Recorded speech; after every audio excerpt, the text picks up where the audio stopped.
దేహము దేవుని ఆలయము. Don't live carelessly with your body. ఈ దేహము, ఈ చర్మము, ఈ ప్రాణము, ఇదంతా కూడా దేవుందే అండి. దేవుంది. పడితే అది తినడము, ఏది పడితే అది తాగటము, ఏది పడితే అది, ఏది కనబడితే అది. ఆ డిసిప్లిన్ లేదు, క్రమశిక్షణ లేదు.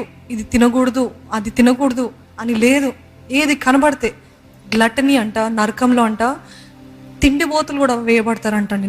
తిండి దగ్గరనే మీరు ఏసావు పాపంలో పట్టడానికి, తన జ్యేష్ఠత్వాన్ని పోగొట్టుకోవడానికి కారణం ఏమైంది? ఆ ఒక్క పూట ఆహారం. అంటే the importance of discipline. You have to be healthy. నా కోసం కాదండి, దేవుని కోసం.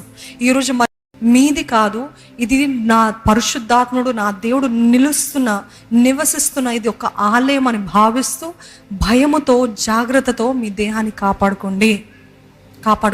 ఇష్టం వచ్చిన చోటలు వెళ్ళకండి, ఇష్టం వచ్చిన వాటిని తినకండి, ఇష్టం వచ్చినవన్నీ చేయకండి. ఈ నాలో పరిశుద్ధాత్మ ఉన్నాడు.